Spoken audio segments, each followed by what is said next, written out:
Mula noon hanggang ngayon. All you need is pride. All you need is pride. ACS.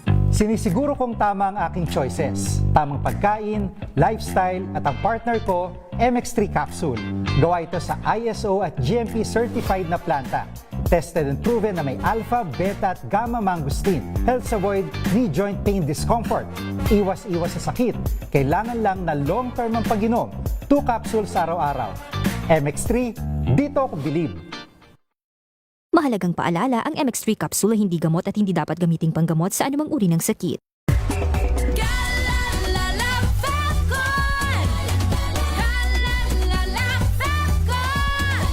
Ang bango ng sampayan. Tara na magsayawan. Calefabton, amoy nakaka-joyful.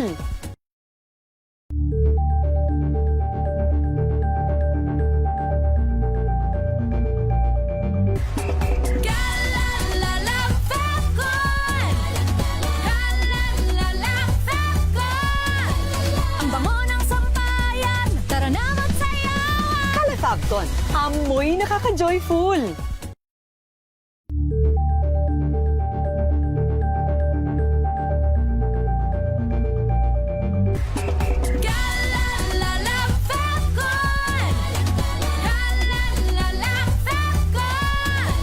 Ang bango ng sampayan. Tara na magsayawan. Calefabton, amoy nakaka-joyful.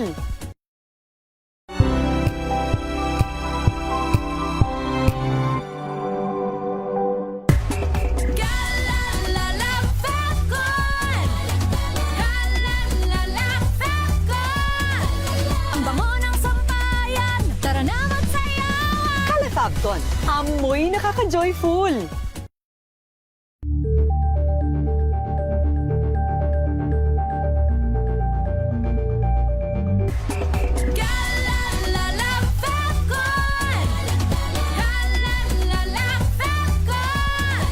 Ang bango ng sampayan. Tara na magsayawan. Calefabton, amoy nakaka-joyful.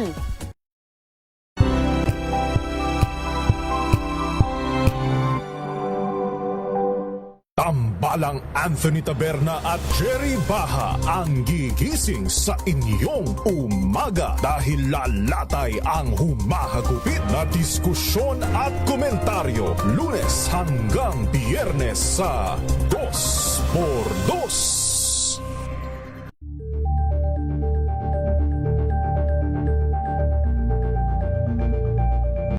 Alamin ang mga maiinit na isyung pambayan, mga balitang kailangan mong malaman, usapin sa pamahalaan, politika, ekonomiya at kabuhayan. Ito ang mga dapat mong malaman, pakialaman at pag-uusapan dahil kayo ang tinig ng mamamayan dito sa Damdaming Bayan. Live sa DZRH Radio, DZRH TV at DZRH Digital. Kasama sina Lakay, Deo Macalma at Elaine Apit. Araw-araw, Lunes hanggang Biyernes. Damdaming Bayan.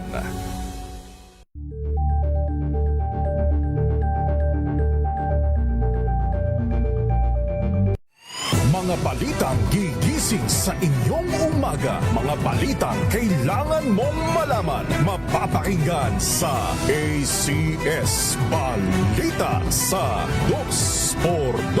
Kasama sina Anthony Taberna at Jerry Baha. Lunes hanggang Biyernes.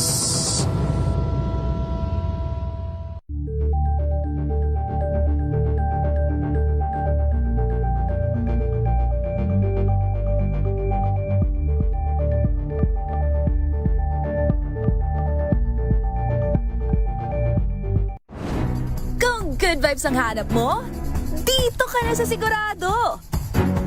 Mula sa mga istoryang nagbibigay ng inspirasyon hanggang sa mga kwentong may dalang solusyon.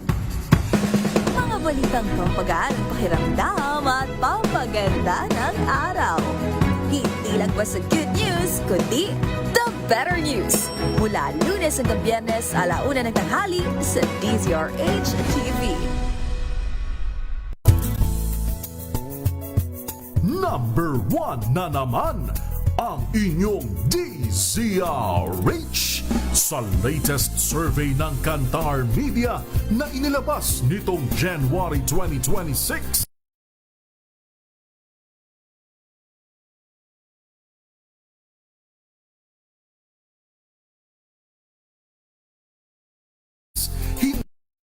Hindi lang sa Metro Manila, kundi pati rin sa Mega Manila. Patunay na DZRH lang ang inyong tunay at totoong pinagkakatiwalaan.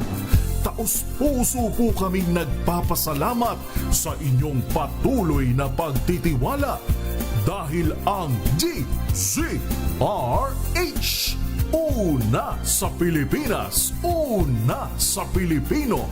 Saan ka man sa mundo, tayo Pilipino.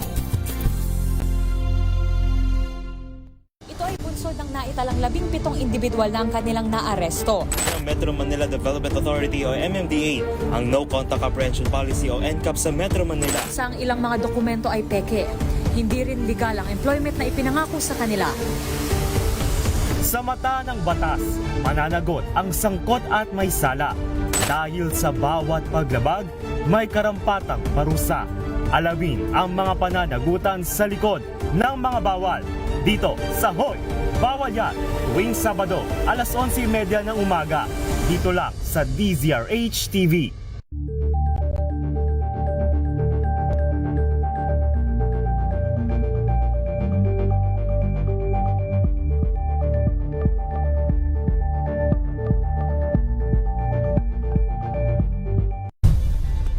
Nagsimula sa pangarap hanggang sa maabot ang tagumpay.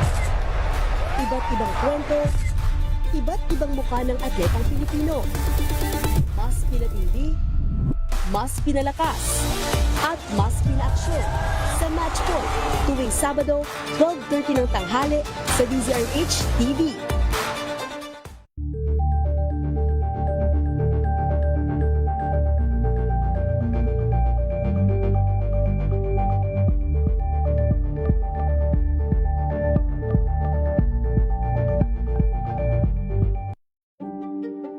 Buklatin ang mga pahina. Pakinggan ang boses ng lipunan. Tunghayan ang mga issue mula sa ibang katayuan. Nakakalungkot kasi deserve ba namin ng ganito? Na hindi nila alam kung ano talaga yung kanilang mga karapatan. Yung gobyerno, tinulungan nila yung kanilang magsasaka. Pinapatahimik tayong lahat using various laws. Through education, kayang-kaya nating baguhin yung ganitong klaseng pag-iisip. Isang kwento, iba't ibang anggulo. Dito, sa Point of View.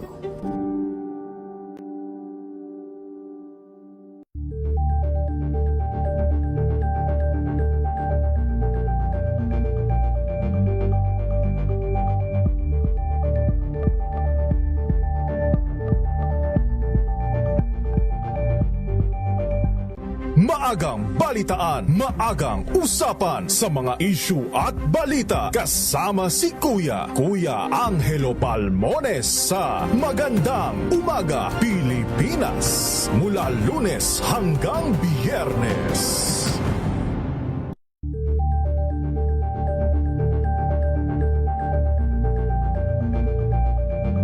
We've got you covered. From the hottest hits, exclusive interviews, kilig to the bones fan meet experience, and hataw performances of your favorite stars. Saturdays, 12 noon, dito lang sa DZRH TV. Rapido Hataw Balita. Ang niyo pa rin po mga lingkod, sina Ray Sibayan at Romel Fuertes. Para sa DZRH, una sa Pilipinas. Una sa Pilipino. Update muna mula kay Val Gonzales. DNR, nag-deploy daw po ng mga tauhan sa Albay. Water testing at relief operations isinagawa para po sa mga biktima ng pagsabog ng Bulkang Mayon. Report mula kay RH5, Val Gonzales. Val. Ray, sa gitna ng nagpapatuloy na pagbuga ng makapal na abo ng Bulkang Mayon, pinakilos na ng Department of the Environment and Natural Resources ang full environmental at humanitarian response sa Albay. Kasunod ito ng utos ni Pangulong Ferdinand Bongbong Marcos Jr. na pagkaisahin ng lahat ng ahensya ng gobyerno upang agarang matulungan ang mga pamilyang apektado ng ashfall. Ilatag na ng Environmental Management Bureau Region 5 ang mga air quality monitoring stations sa Legazpi City, Tapaco City, Ligao City at Ginubatan, kung saan naitala ang air quality index na 1,106 dahil sa mataas na PM10 o particulate matter 10. Nag-deploy din sila ng 2 IBAM unit sa Kamalig at Ginubatan para sa real-time na pagbabantay. Ang IBAM o ang Enhanced Beta Attenuation Monitor ay ang instrumentong ginagamit ng DENR para sukatin ang dami ng alikabok sa hangin, particular na ang PM10 at PM2.5, ang pinakamatipinong alikabok na mayroong 10 microns pababa. Sabi ng DENR, nagsasagawa na rin sila ng water quality testing sa mga ilog, sapat reservoir para matiyak ang ligtas na inuming tubig. Bukod dito, namahagi rin ng MGB Region 5 ng 605-gallon water containers sa mga pamilyang nasa evacuation centers. Nagatid din ng DNR Bicol ng mahigit 350,000 board feet ng iba't ibang mga lumber at 220 sako ng uling para sa pagtatayo ng portalet. Kasabay nito ang information campaign at ligtas at tamang paglilinis ng abo upang protektahan ang kalusugan ng komunidad maging ang kalikasan. Ako si Val Gonzales, DZRH, una sa Pilipinas, una sa Pilipino. Balita naman mula sa iba't ibang lalawigan, mahigit 14 million pesos na halaga ng shabu makumpiska sa 3 suspect sa Tacloban at Palo, Leyte. RH number 32, Jimmy Angay-Angay. Jimmy. Nasabat ng mga otoridad ang mahigit 14 na milyong pisong halaga ng shabu at naresto ang 3 high-value individual sa magkahiwalay na buy-bust operation sa Eastern Visayas. Ayon kay Police Regional Office 8, Regional Director Brigadier General Jason Capoy, kabilang sa mga naresto si alias Jipoy na itinuturing number 1 na Regional Priority Target List matapos makuhanan ng higit 1 kilong hinihinalang shabu sa bayan ng Palolite. Nadakip naman sa Tacloban City si alias June na rank number 2 sa listahan at alias Chad na tinuturing high-value individual na kumpiska mula sa kanilang mahigit 1 kilong pinaghinilaang illegal na droga. Sa kabuuan, pumalo sa mahigit 14 milyong pisong halaga ang nakumpiskang shabu. Tiniyak ng pulisya na maayos na nadokumento mga ebidensya at naharap na sa kaukulang kaso mga suspect.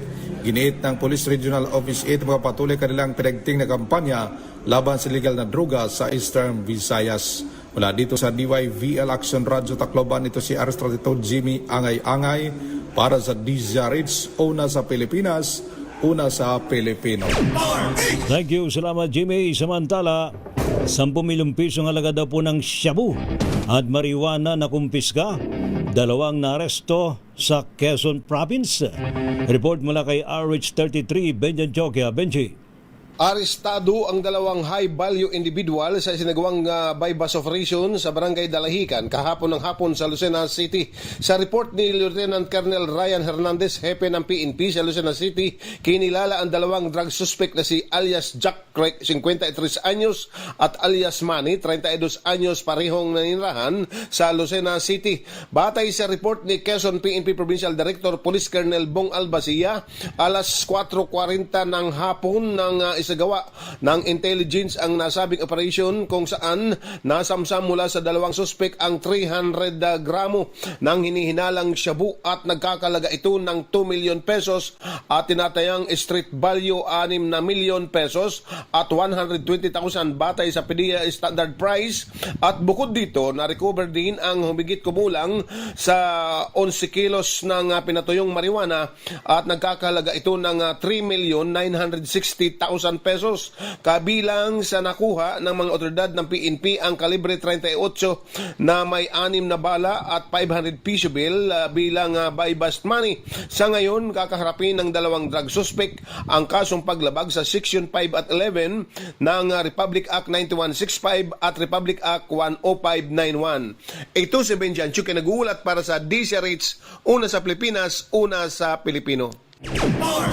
Political parties sa Bangsamoro Region abala na sa pag-iikot sa BARM para sa nalalapit na first parliamentary elections. RH number 19, June, di makutak. Paring June? Parang Romel, parang Ray, simula sa araw na ito, bantay sarado na ng riot police ay dalawang entrada ng Bangsamoro Government Center sa Cotabato City kung saan nakalocate ang tanggapan ng Comelec BARM. So ongoing filing of certificates ng mga kandidato na magtatapos bukas May 7, inasahang dadagsa pa umano sa hour of filing ay ilang kandidato kasama ng mga supporters nila na mula pa sa malalayong bahagi ng BARM region. Kabilang sa mga isyong pinakikiramdaman sa ground ay ang reaksyon ng mga supporters mula naman sa hanay ng UBJP, ang unang political party ng MILF na ngayon nahaharap sa disqualification cases sa Comelec Bank. Kaugnay nito ng pahayag ng kalungkutan ng party president ng Bangsamoro Federalist Party ng BFP na si Dr. Philosophy MP Tumanda Antok, na isa sa mataas na opisyal ng BF-MILF at dating miyembro ng UBJP, kaugnay sa kinakaharap na legal issues ng UBJP. Umaasa siyang ilang oras mula ngayon ay masesettle ito ng Comelec Bank at ng legal team ng UBJP.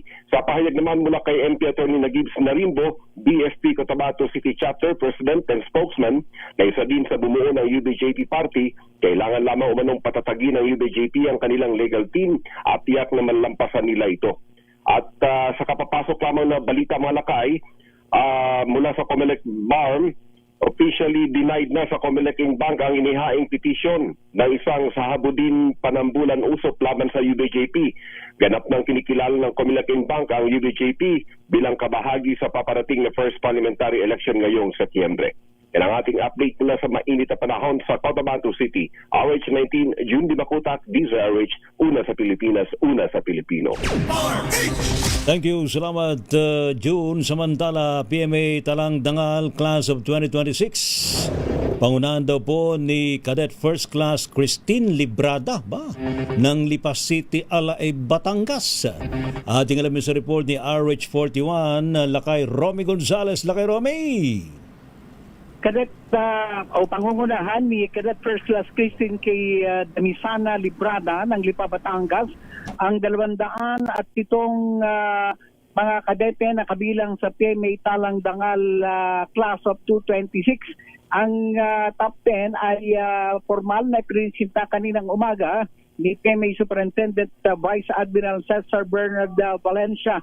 Bukod kay Cadet Librada, natatanggap ng presidential saber mula kay Pangulong Bongbong Marcos sa araw ng May 16, 2026 sa kanilang commencement exercise, ay tatanggap din si Cadet First Class Librada ng iba pang mga parangal sa araw ng kanilang pagtatapos.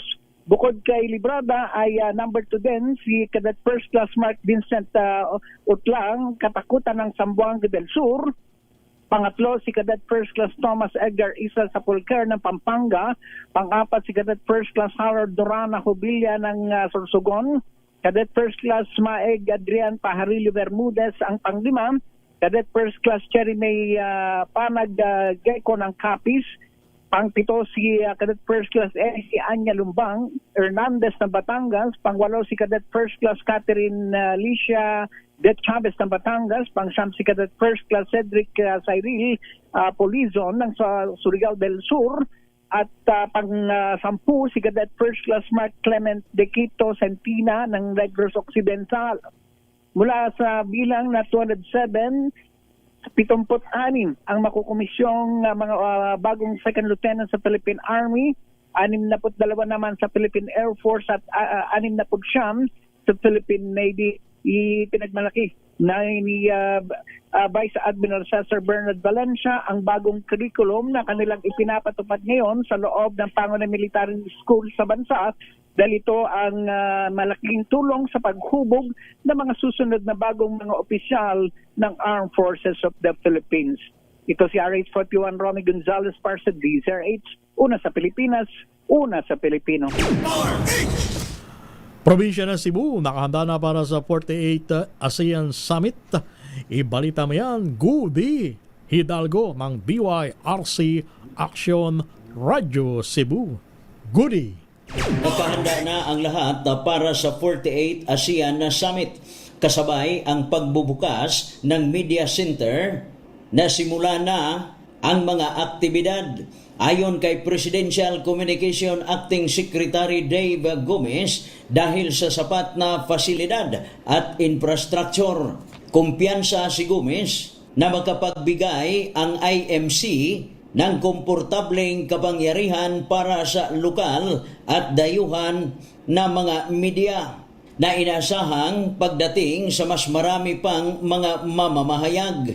Nagpasalamat din ang PCO Chief sa National Organizing Council sa pamumuno ni Director General Helen de la Viga. Tiyak na magiging maayos at nasa schedule ang takbo ng ASEAN Summit.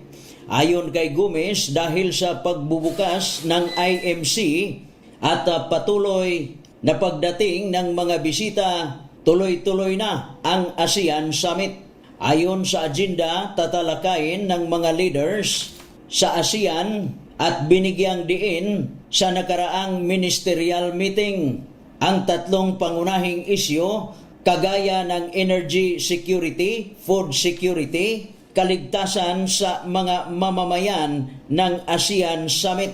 Sinabi ni Gomez na naging pangunahing prioridad ang kapakanan ng mga mamamayang Pilipino matapos sumiklab ang gulo sa gitnang silangan. Balita mula Cebu, Goody Hidalgo, una sa Pilipinas, una sa Pilipino. Thank you, Goody Hidalgo mula sa DYRC Cebu. Samantala naman, construction worker huli sa pagnanakaw ng electrical supplies sa isang bodega, arestado sa Calbayog, Samar. Report mula kay Jane Bantayan. Jane. Arestado ng Calbayog City Police ang isang construction worker dahil sa pagnanakaw nito sa loob ng isang bodega. Naabutan at nahuli mismo ito ng tagabantay o caretaker na nagnanakaw ng mga gamit sa loob. Agad itong isinuplong sa pulis. Nang hulihin naman ang mga pulis, nagpakilala ito sa kanyang alias na si Julio, residente ng Barangay Dagom, Calbayog City sa Samar. Ayon sa PNP Calbayog, inalis ang suspect in flagrante delicto o caught in the act. Ang suspect ay nahuling may dalang sako laman ng iba't ibang electrical equipments. Aminado naman ito sa kanyang pagnanakaw na naging dahilan ng kanyang pagkakaaristo. Nabawi mula sa nasabing suspect ang kagamitan, kabilang dito ang window type aircon, electric meter, circuit breaker, switches, outlets, lighting materials, metal bars at iba pang electrical supplies. Nadiskubre naman ng kapulisan ng electrical wires at iba pang materials na tinatayang nagkakahalaga ng mahigit sa 25,000 pesos ay missing o nawawala. Na-recover din ang outer o cutter plier na ginamit sa krimen na sa ginawang pagnanakaw na ginamit nito upang makapasok sa loob ng bodega. Nakakulong ng suspect at inihahanda na ng otoridad ang kasong kakaharapin nito. Mula sa Aksyon Radyo Katarman, RH34 Jane Galit Bantayan ng DCRH, una sa Pilipinas, una sa Pilipino. Dalawa naman ang arestado sa bypass sa Calasiao, Pangasinan. Mahigit sa 76,000 pisong halaga ng shabu ang nakumpiska. RH number 38, Freddy Fajardo. Freddy. Natimbog ng Calasiao PNP ang dalawang street-level individual drug suspect na isang 28 anyos na helper at 41 anyos na driver na kapwa-residente ng Calasiao matapos silang magbenta ng illegal na droga sa mga pulis na nagpanggap na buyer. Batay sa ulat ni OIC Chief of Police Lieutenant Colonel Rodel Cabatin, alauna ng madaling araw kanina nagsagawa ng operasyon ng kanilang mga tauhan sa Drug Enforcement Unit. Gamit ang marked money, dalawang nagkunyaring buyer at nakabili sa mga suspect ng apat na plastic sachet na naglalaman na hinihinalang shabu na tumitimbang ng 11.22 grams na may street drug price na 76,296 pesos at agad itong inaresto. Nasamsam sa mga suspek ang Mark Money, kasong paglabag sa Republic Act 9165, Comprehensive Dangerous Drug Act of 2002 ang kinakaharap ngayon ng mga akusado na kasalukuyang nasa kustodiya ng Calasiao Police Station. Mula sa Action Radio Pangasinan, ito si Freddy Fajardo Aristarte Taguulat para sa DCRH sa Pilipinas, una sa Pilipinas. Thank you, Freddy. Samantala naman, mag-live-in partner na tulak ng illegal drugs, arestado sa isang bypass sa Iloilo City. Report mula sa Action Radio Davao o mula sa Action Radio Iloilo, Jocelyn Maque. Jocelyn. Na-aresto sa drug buy-bust operation ang mag-live-in partner na alias Natoy, 40 anyos at alias Palin, 42 anyos sa barangay Mansaya, Lapus District nang makuhanan ng 6 na sachet na suspected shabu na nagkakalaga ng 400,000 pesos. Sa pag-imbestiga ng City Drug Enforcement Unit o CDEU, dinideliver lang ang illegal na droga sa mag-live-in partner. Sa 2 buwan na monitoring ng mga otoridad, napag-alaman na umaabot sa city proper area sa lungsod ang pagtutulak nila ng illegal drugs. Meron sila di umanong contact sa Nubilibid Prison na siyang source ng kanilang illegal na droga. Mula sa Action Radio Iloilo, ito si Jocelyn Maque para sa DZRH, una sa Pilipinas, una sa Pilipino. Wanted sa kasong panggagasa, naaresto sa Abukay, Bataan. Dani Kumilang sa detalye. Dani. Arestado ang isang most wanted person na si alias Richard, 43 anyos, alas 7:50 kagabi sa sitio Bapa, Barangay Kapitangan, Abukay, Bataan. Isinagawang operasyon ng Abukay Municipal Police Station katuang ang iba pang unit ng PNP Bataan sa bisa ito ng warrant of arrest kaugnay ng 5 bilang ng kasong panggagasa. Ang warrant ay inilabas ng Family Court, Balanga City na walang inirekomendang piyansa na ipabatid sa akusado ang kanyang mga karapatan at kasalukuyang nasa kustudiya na ito ng pulisya. Dani Kumilang, RS37, DCRH, una sa Pilipinas, una sa Pilipino. Thank you, Dani. Samantala, ex-convict arestado naman sa bypass sa Digo City, Davao del Sur. Report mula sa Action Radio Davao, si Jun Suter. Jun. Muling naaresto ang isang 31 anyos na lalaki na dati na nakulong sa kasong droga matapos mahuli sa bypass operation na isinagawa madaling araw ng Mayo 5, 2026. Kinilala ang suspect sa alias na Den, residente ng Barangay San Miguel. Siya ang target sa operasyon ng City Drug Enforcement Unit ng Digo City Police Station na pinangunahan ni Police Captain John Mar Pasubilio sa ilalim ng supervisyon ni Police Lieutenant Colonel Norman Iparagiri. Isinagawa ang operasyon bandang alas 3:15 na madaling araw sa Aurora Extension, Purok Bayanihan, Digo City, Davao del Sur, kung saan nahuli ang suspek habang nagbebenta ng illegal na droga. Na-recover mula sa suspek ang isang pakiti ng hinihinalang shabu na ginagamit bilang buy-bust item at 3 pang pakiti ng droga. Nasamsam din ang mark money na 1,000 pesos. Ayon sa kapulisan, tumitimbang na 3.06 grams ang nakumpiskang droga na may tinatayang halaga na 20,808 batay sa standard drug price. Napag-alamanan na aresto na rin ang suspek noong 2015 kaugnay ng iligal na droga at muling nasangkot sa kaparehong gawain matapos makalaya. Kasalukuyan na sa kustodiya ng kapulisan ng suspek at inihanda na ang kasong paglabag sa Republic Act number 9165. Ito si June Suter para sa DZRH. Una sa Pilipinas, una sa Pilipino. Metro Manila ngayon. At sa Metro Manila ngayon, Kyle Bulias. Kyle. Kay Ray Ramel, aabot sa halos 1 milyong pisong halaga ng mga ilegal na droga ang nasapat ng NCRPO sa magdamagang operasyon sa Metro Manila. Sa 42 operasyon, 60 katawang naaresto ng mga otoridad kung saan na-recover sa kanila ang aabot sa higit 130 gramo ng shabu at higit 438 gramo ng marijuana oil. Sa iba pang balita, pinaghahatak naman ng MMDA ang nasa 21 sasakyan habang 35 motorista naman na natiketahan sa isinagawang clearing operation sa Quezon City. Kabilang sa sinuhid ng mga otoridad ang De Vera Street, Bernardo Street, Mapalad Street at Florentino Street. Samantala, sa iba pa natin mga balita, support naman ng power interruption ng ilang bahagi ng Taguig, partikular na ang bahagi ng Katuparan, Ususan at North Signal Village. Dahil ito sa gagawing maintenance works ng Meralco na uumpisahan bukas ng alas 12:30 ng madaling araw, alas 2:15 ng madaling araw at alas 11:30 ng gabi at tatagal ito ng tigsa 30 minuto. Yan ang latest sa Metro Manila ngayon. Ito si Kyle Bullias ng DZRH. Una sa Pilipinas, una sa Pilipino. Thank you, Kyle Bulya, sa iyong Metro Manila ngayon! Rapido, hataw, balita. Salamat po sa matumutok sa ating balitaan sa Rapido Hataw Balita Miyerkules. Thank you sa buong pwersa ng DZRH News Team. Thank you, Miss Elaine, sa buong pwersa ng ating mga reporter, at ng ating mga kagapay sa DZRH News Center. Ano po mga lingkod, sina Ray Simayan At Romel para Fertes. sa DZRH, una sa Pilipinas. Una sa Pilipino. Pilipinas ang oras sa minuto bago sumapit ang alas 3 ng hapon.